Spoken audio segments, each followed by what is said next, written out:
la última parte de parto que nos falta. Dentro de esta última parte tenemos que, hoy no es muy complejo, vamos a analizar un poco de lo que es el partograma, vamos a aprender a llenar el partograma y vamos a ver la última parte del parto que está destinada al alumbramiento, que en realidad ya lo hemos visto la clase pasada. Hoy solo vamos a reforzar algunos de los de lo que es el alumbramiento, en cuántas etapas lo vamos a dividir, cómo se puede desprender la placenta, etcétera, ¿ya? Pero lo principal es esto, saber llenar el partograma. Cuando ustedes van a ingresar al internado, uno de los motivos más frecuentes de castigo es esto, no poder llenar o llenar mal un partograma, ¿ya? Entonces vamos a aprenderlo a llenar y si hay dudas me van a preguntar. Me imagino que ya la mayoría lo conoce, por eso es que ahorita que puse en la diapositiva han empezado a decir partograma, ¿no es cierto? ¿Qué es el partograma, chicos? ¿Cómo lo interpretan ustedes al partograma? ¿Qué es? ¿En qué consiste?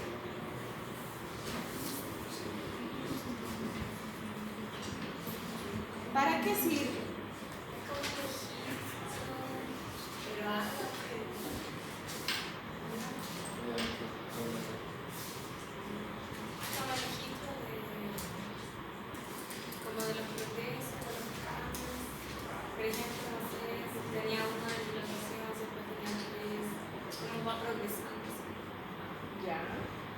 ¿Alguien algo más?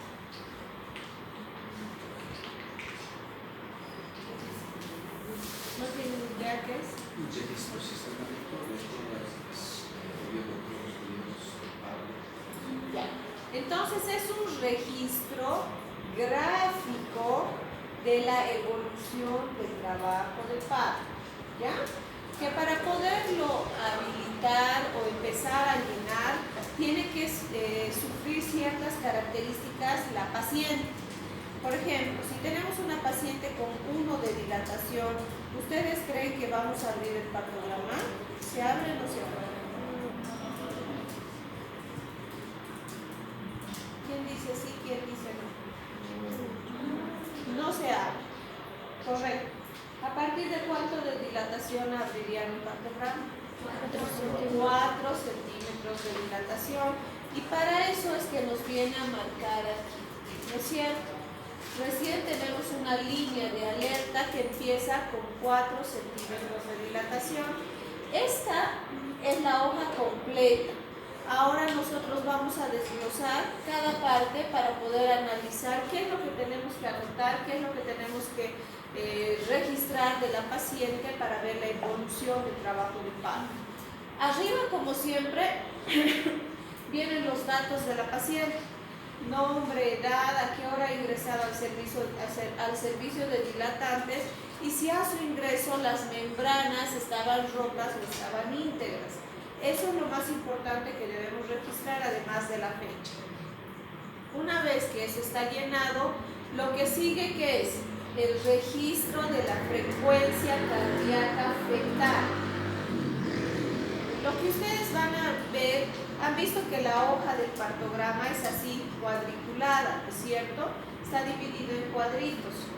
Cada uno de estos cuadritos representa 30 minutos, ¿ya? Entonces hay cosas que vamos a valorar cada 30 minutos, otras cosas que vamos a valorar cada hora y otras incluso cada 2 horas, dependiendo de la paciente que estemos valorando. Hay pacientes que no tienen riesgos aparentes durante el trabajo de parto, pero hay otras pacientes con alto riesgo obstétrico a las que les vamos a hacer un seguimiento más minucioso durante el trabajo de parto. Esto, el registro de la frecuencia cardíaca fetal, se hace cada 30 minutos. ¿Está bien? ¿Cuánto debería ser lo normal de la frecuencia cardíaca fetal? 120. Ya, de 120 a 160 latidos por minuto. Incluso actualmente todavía se considera 110 a 160. ¿Ya? Ahora, si yo tengo una paciente paciente con 120. Registro aquí. Y a la media hora registro 160. Está obviamente dentro de los límites, pero ¿les parece que está bien? ¿Por qué? ¿De cuánto? 20. No, pero sí estás cerca. Una elevación muy súbita. Ya. Hay algo que se llama variabilidad de la frecuencia cardíaca fetal. ¿Han escuchado hablar de eso? La variabilidad de la frecuencia cardíaca fetal debe oscilar entre 5 a 25 latidos por minuto. ¿Qué quiere decir eso? Que si yo tengo que encontrar estas variaciones, si tengo 140, debo encontrar 145, 150, hasta 155, que sería mi límite, ¿verdad? Lo mismo para el otro lado. Entonces tiene que haber esa variabilidad. Si yo encuentro, por ejemplo, una paciente con 140, 140, 140, 140, 140, ¿qué les dice? Está dentro de lo normal, pero ¿qué les dice a ustedes? Porque aquí estamos haciendo un gráfico, no solo vamos a poner los puntitos, sino que vamos a unirlos, ¿no ve? Entonces, si yo registro puro 140, ¿cómo va a ser mi trazo? Exacto. ¿Y qué les dice eso en un electrocardiograma de un adulto? Si ustedes encuentran un trazo así de un adulto, ¿qué les dice? Asistolia, ¿no? Entonces está muriendo o ya se ha muerto, no sé. Lo mismo pasa aquí. Entonces muchas veces, chicos, nosotros hemos tenido, por ejemplo, en la residencia muchas malas experiencias donde no se hace un registro adecuado del partograma. Es más, cuando están valorando a una paciente, los internitos no hacen el registro del partograma. Entonces, ¿qué hacen? Se anotan en una hojita cuánto está la frecuencia cardíaca, cuánto está la dilatación o la dinámica uterina, y no lo grafican. Entonces ellos tienen cada media hora, pero no tienen este trazo. Y nosotros hemos tenido una paciente, por ejemplo, que tiene todos sus controles, pero en todos sus controles está 140 latidos por minuto, la frecuencia cardíaca. A las 2 horas de estar la paciente en el servicio de dilatantes, el bebé se ha orbitado. Entonces ustedes dirían, ¿por qué? ¿Por qué estaba haciendo ese trazo? Estaba todo el tiempo así, no había variabilidad de la frecuencia cardíaca. Y obviamente estaba diciendo que el bebé estaba en sufrimiento fetal, estaba con una pérdida de bienestar fetal, y por lo tanto, como no se ha intervenido, se ha muerto, el bebé se ha orbitado. Entonces, eso es lo que ustedes tienen que saber. Existe una variabilidad, no puede ser así un trazo lineal. Para eso hacemos este marcado, este trazo. Y por eso se controla cada 30 minutos. Es uno de los signos que más vamos a controlar durante la evolución del trabajo de parto. ¿Por qué? ¿Por qué controlamos tanto?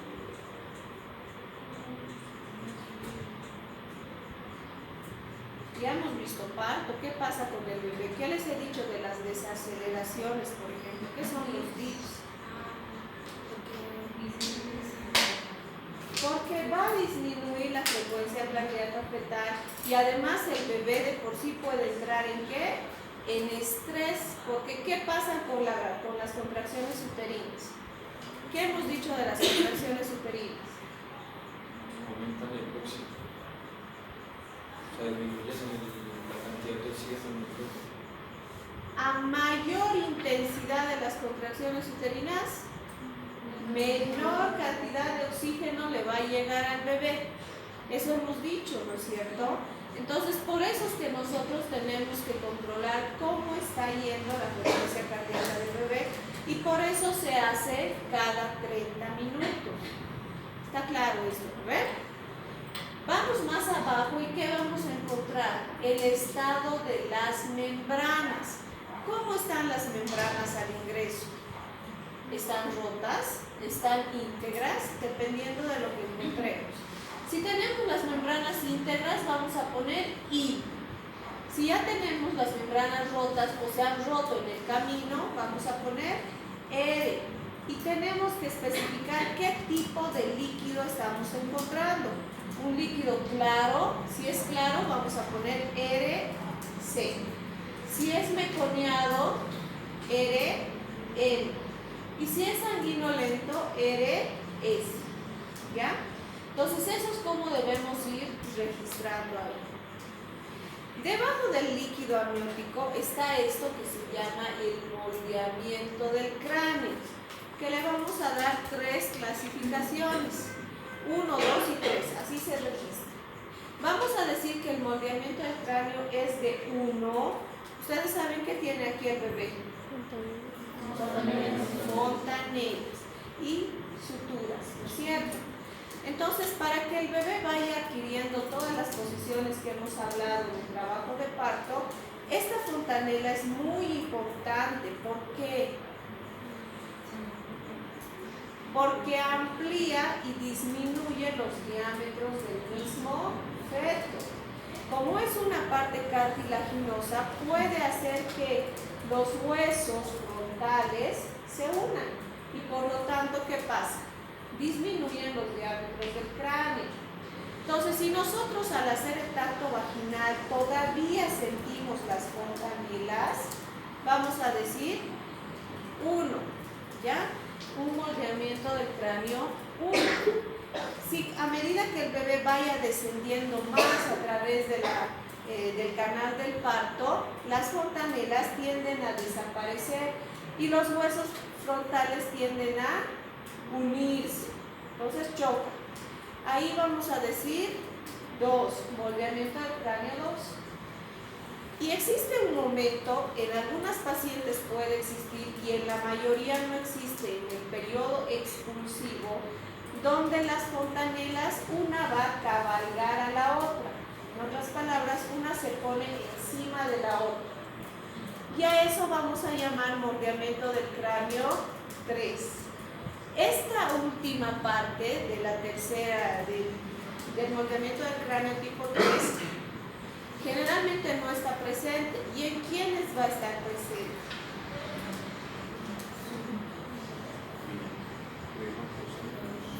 ¿En quiénes creen que se pone así? En los macrosomios.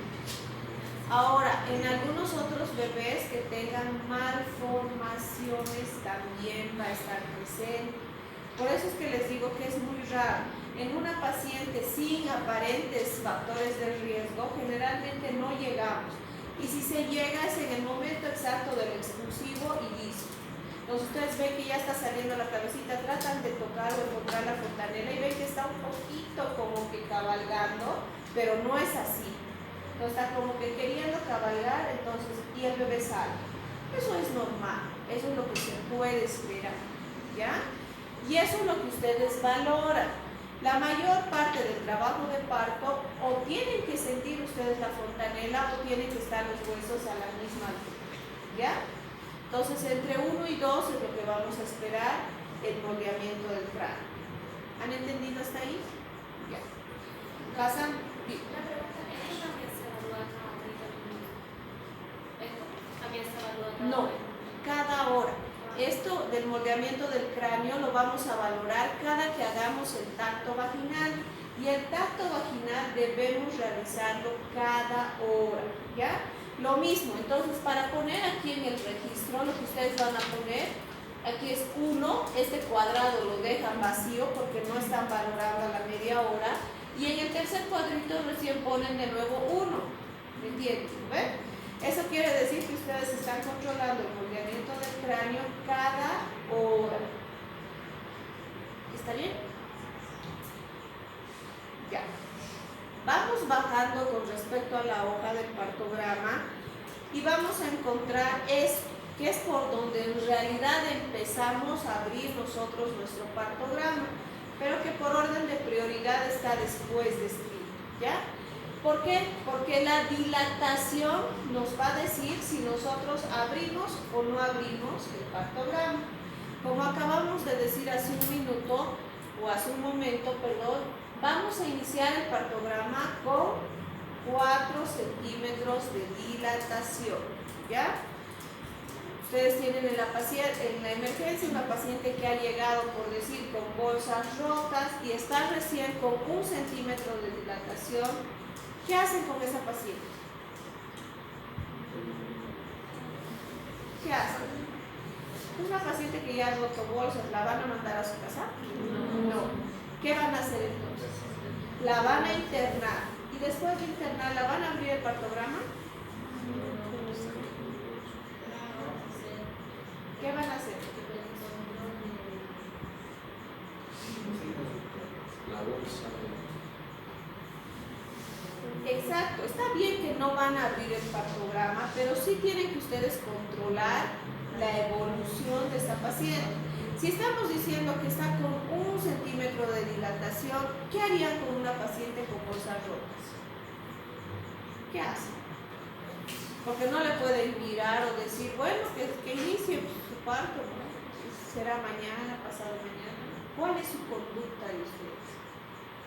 Ahora nos quedo con el balón de aquí, esperando hasta que se iba a ir a comer. El balón de Bacri en realidad es para las hemorragias. ¿Ya? Pero aparte de los controles que ustedes hacen, ¿cuál es su conducta? ¿Cuál es la acción que toman con una paciente de bolsas rotas? Ya, obviamente la han internado, pero una vez que la han internado, ¿qué van a hacer con ella?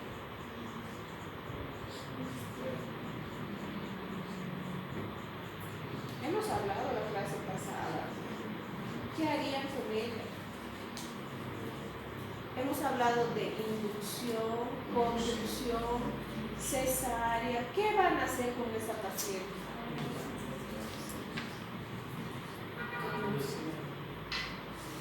No.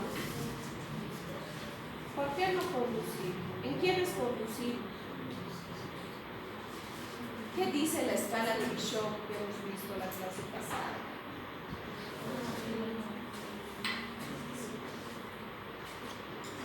Chicos, ahora les voy a preguntar más feo que esto. ¿Qué es conducción y qué es inducción? El inicio para dar el contacto y como que ya se decide ya se pasa por el momento del parto. Y ¿Eso es qué? es en conducción. Y la inducción es cuando no tiene marcos al revés. Sí, al revés está. Tercero. La inducción es nosotros iniciar el trabajo de parto. Para eso vamos a utilizar preferentemente misoprostol, ¿ya? En pequeñas dosis mínimas. Se inicia generalmente con 25 microgramos para iniciar la inducción. ¿Y qué es la conducción?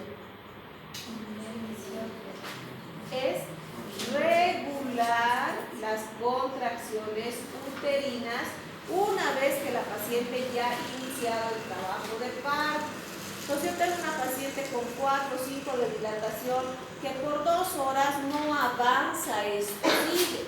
Yo lo he controlado aquí con 4, a la hora con 4, a la hora con 4. Entonces a esa paciente sí le voy a iniciar conducción. Le voy a poner oxitocina ¿para qué? Para aumentar la intensidad y la frecuencia de las contracciones uterinas. Esa es la finalidad de la conducción, ¿ya?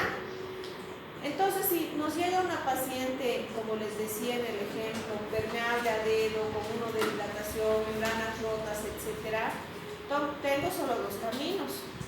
Valoro si esa paciente va a un parto y le hago la inducción del parto, o es una candidata para una cesárea. Entonces ustedes tienen que tomar una de las 2 conductas para terminar con el embarazo, ¿ya? Entonces, ¿a qué íbamos con eso? Que toda paciente, en esa paciente, por ejemplo, que nosotros le hemos dado la opción de ir a parto y hemos inducido el parto, vamos a iniciar el partograma cuando esa paciente llegue a 4 centímetros de dilatación después de haber inducido, ¿ya? Entonces eso tiene que estar claro, chicos. Todo partograma debe iniciarse sobre la línea de alerta. Ahí es donde más errores cometen. Por ejemplo, si llega una paciente con 7 de dilatación, ¿dónde marcan el primer punto? ¿Aquí? ¿Aquí? ¿Seguros? ¿Dónde marca?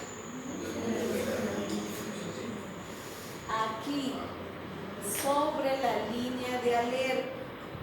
Ahora, como les decía, esta es la parte que nos va a marcar el inicio de nuestro partograma. Si yo tengo una paciente con 7 centímetros de dilatación, voy a empezar acá. Quiere decir que a partir de este punto no puede haber ningún registro a este otro lado. Ningún registro. Ni frecuencia cardíaca fetal, ni las valoraciones de los signos vitales, nada hacia este lado. Todo tiene que estar registrado de aquí para allá. ¿Me dejo entenderlo, Por decir, vamos a la hoja principal. Así se va a ver su hoja. Entonces yo tengo una paciente con 7 de dilatación, vengo aquí y empiezo aquí. ¿Qué quiere decir? Que a partir de este punto recién controlo mi frecuencia cardíaca fetal. Todo esto tiene que quedar vacío. No puede haber registrados aquí frecuencias cardíacas fetales, ¿entienden? Porque este es el que nos va a marcar nuestras horas de ingreso. Miren, por aquí por ejemplo dice horas en tiempo, y estas son nuestra hora en tiempo real. Esto que está enumerado generalmente viene vacío. No les van a poner así los numeritos 1, 2, 3. Ustedes tienen que poner eso. Si yo tengo aquí 7 centímetros de dilatación, esta va a ser mi primera hora, 1. Entonces aquí abajo, ¿qué van a poner ustedes? 19:00, mi hora real. Pero su punto de partida es 1. ¿Me entienden? Ya se aprendió. A ver, aquí está, en grande. Hora. ¿No es cierto? Aquí dice hora, esto en realidad es al revés, tiempo aquí y hora aquí. En el tiempo es el primero, segundo, tercer tiempo que ustedes estén valorando a la paciente. En el tiempo ustedes me van a poner primer tiempo, que es 1, es mi primera hora de valoración. Y mi primera hora de valoración tengo que poner la hora en la que estoy viendo a mi paciente. Si son las 8 de la noche, pongo 20:00, es mi primer tiempo. En el otro cuadrito voy a poner 2 y aquí voy a poner, ¿cuánto voy a poner? En hora real. En hora real, ¿cuánto? Si estoy, fíjense esto, chicos. Estos cuadrados incluyen a 2 cuadraditos. Entonces esto es 1 hora. 1 hora. Cada cuadrito, ¿cuánto es? 30 minutos. Eso no se olviden, es pregunta de examen. Entonces cada 2 cuadritos, ¿cuánto es? 1 hora. Entonces si yo aquí le he puesto 19:00, ¿esto qué va a ser? 20:00. Y así tienen que ir avanzando. Generalmente vamos marcando desde horas con 0, por ejemplo 20:00, 20:15, 20:30, 20:45, así, para que les sea más fácil hacer las valoraciones. No se pone 20:06, por ejemplo, ¿ya? Entonces tratan siempre de marcar un promedio de la hora en la que están revisando a la paciente. Ahora, la valoración o la evolución del parto no debería nunca llegar a la línea de acción. ¿Qué quiere decir? Que hasta por aquí está permitido que se extienda mi partograma, o sea, yendo aquí arriba, pero no puede venir y acercarse a la línea de acción. Si se acerca a la línea de acción, ¿qué nos quiere decir?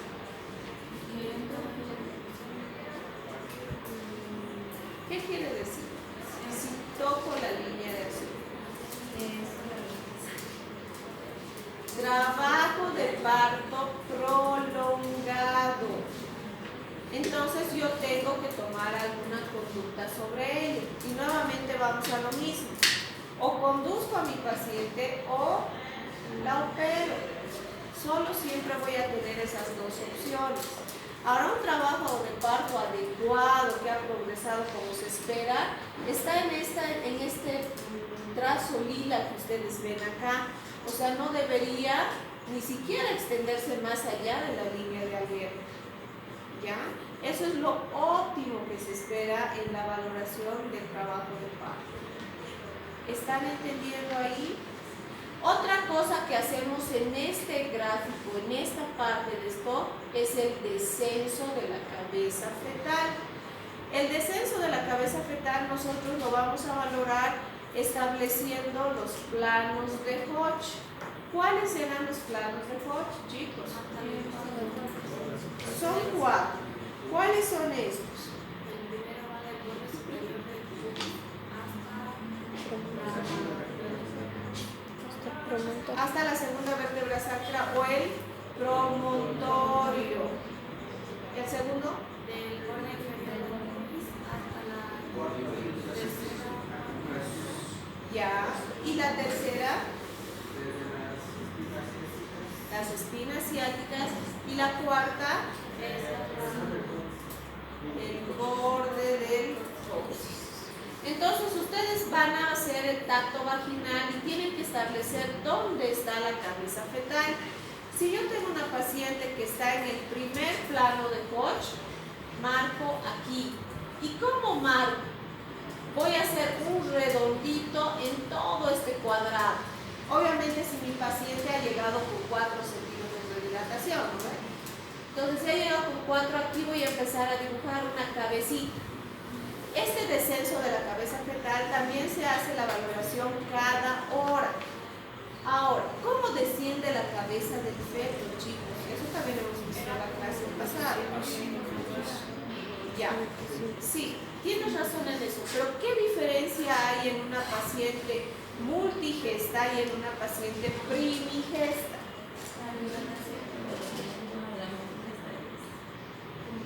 Ya. ¿Y en la primigesta? Y luego la dilatación. Lo mismo sucede acá. Entonces, en las pacientes multigestas puede estar todo el trabajo de parto hasta que la paciente ha llegado a 10 de dilatación. La cabeza del feto está en primer plano de Hodge. Y cuando ya la paciente empieza a pujar, ¡pam!, de golpe lo saca el bebé. En un pujo el bebé está fuera. Entonces, eso causa las pacientes multigestas. Sin embargo, las pacientes primigestas, el descenso de la cabeza fetal es proporcional al grado de dilatación. ¿Qué quiere decir? Yo tengo a mi paciente al inicio con 4 y la cabecita está en primer plano. La paciente ya está con 7 y la cabecita ha bajado a segundo plano. Ya está la paciente con 9 y ya está en tercer plano. Ha llegado a 10 y la cabeza ya está en cuarto plano. ¿Ya? Entonces eso pasa en las primigestas. Y eso tienen que ir controlando cada que hagan el tacto vaginal. ¿Dónde está la cabeza del feto? Porque ya les he dicho, para hablar que realmente ese bebé está encajado, ¿qué plano tiene que pasar? El tercer plano. Y mientras no registremos eso aquí en el partograma, todavía no tenemos seguro de que ese bebé vaya a salir por parto vaginal, ¿no es cierto? Ahora, un error muy común que cometen, por ejemplo, en el internado es: ya llega mi paciente a 10 de dilatación, pero la cabeza lo dejan aquí. ¿Qué les dice eso? O sea, la cabeza la han dejado en primer plano de Hodge, pero ya le han puesto 10 de dilatación. ¿Qué les dice a ustedes eso? Ese registro. Como que no tuvieron Que el bebé nunca ha nacido, ¿no ven? Pero ellos ya vienen para hacerte firmar después del parto. ¿No ven? Pero nunca han bajado a la cabeza. Entonces ese es uno de los errores más comunes que se cometen. Tienen que hacer nacer a su bebé. Si no llega al cuarto plano, ese bebé nunca ha nacido. ¿ya? Y las cabecitas, aparte de dibujar el redondito, ustedes tienen que irlas uniendo. Unen de arriba a abajo, lo van uniendo a medida que vayan marcando. Aquí en el ejemplo que yo les voy a poner, este es el descenso de la cabeza fetal. Está este partograma que está elaborado por la OMS nos valora por los planos de Delis, pero que es prácticamente lo mismo. Los planos de Delis en realidad son 5, que están proporcionales a los planos de Koch, que es lo que nosotros utilizamos acá, y así se hace este trazo. La diferencia con los planos de Koch es que esto, por ejemplo, ellos marcan en la intersección de los cuadrados, ¿se fijan? Pero cuando nosotros valoramos con los planos de Koch, debemos dibujar en todo el cuadradito la cabeza. ¿Y qué es lo que sí está bien acá? Esto. Siempre se deben unir las cabecitas fetales para ver cómo está el descenso. Y así, tenerlo hasta abajo para que ese bebé nazca. ¿Se entiende, no ve? ¿Preguntas hasta aquí? Habla sobre los planos y el orden del primero hacia el cuarto, o sea, progresivamente. De arriba a abajo. Ah, Sí. pero por ejemplo acá en el programa los números reales, o sea, como que empezar en No, es que estos no son los planos de Koch, estos son los planos de Delis. Y los planos de Delis se cuentan incluso desde -5 hasta +5. Entonces es otro tipo de clasificación. Por eso es que les digo que esto no lo tomen en cuenta. Para nosotros hablar de los planos de Koch, tomamos desde aquí, desde el punto 4, donde dice 4, hacia abajo vamos a ir contando. Primero, segundo, tercero y cuarto plano. Entonces el cuarto, el número 4 como el Aquí. primer plano de Koch. ¿Cómo?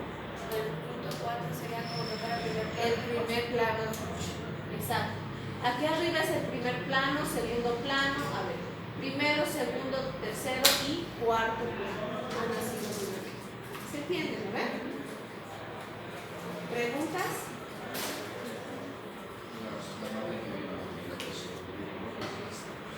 Si viene con dilatación de no se hace nada. Porque en realidad si viene con uno de dilatación y por ejemplo no hay bolsas rotas, la mandas a su casita a seguir caminando. La mandas a rota, la internas, pero no abres el partograma.